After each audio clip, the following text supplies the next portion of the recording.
Tesla Superchargers cost more for other EVs, unless you buy a membership. The Tesla Supercharger network is opening up to other EVs. But charging costs extra for outsiders.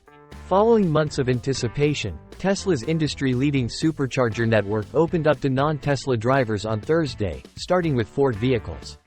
Now we're starting to understand some of the nitty-gritty details of how supercharging will work for outsiders, including how much it will cost. Tesla is charging owners of other EVs roughly 35% more per kilowatt-hour kWh, according to rates listed on the company's app. Supercharging rates vary widely by location and time of day. Some stations offer lower prices during off-peak hours, so that's just a ballpark.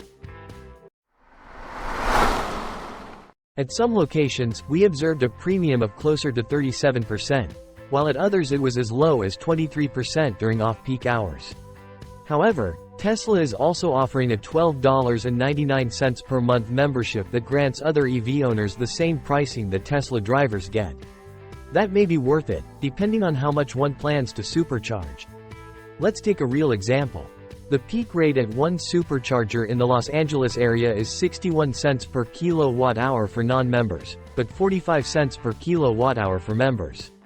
Using those numbers, it would only take around 81 kilowatt-hours of charging roughly 60% of the battery capacity of a Ford F-150 Lightning with the larger battery pack to recoup the $12.99 fee.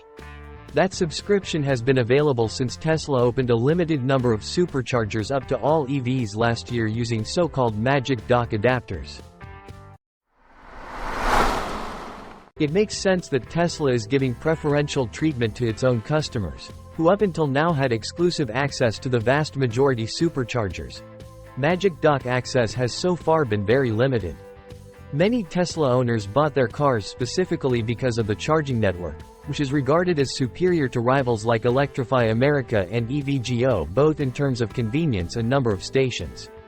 Over the last year, practically the entire auto industry announced plans to switch over to Tesla's charging port design, now known as the North American Charging Standard, or NACS. Historically, only Teslas had the NACS port, with superchargers offering a plug to match. That plug was incompatible with other cars, as was Tesla's charging system on the back end. Now that's changing. Legacy automakers and EV startups alike have said they'll incorporate the NACS port into their future vehicles. They've also struck deals with Tesla to offer their customers access to around 15,000 supercharger plugs of the 27,000 or so that Tesla operates in North America. It's a big win for EV adoption. Car buyers consistently cite charging anxiety as one of the biggest reasons they're hesitant to ditch gasoline. Vehicles with the old style of port, the Combined Charging Standard, or CSS, will need to use an adapter. Ford opened orders for its adapter on Thursday as Tesla switched on supercharger access for its cars. So far, the adapter seems to be working swimmingly, according to tests by our very own Tom Malachny.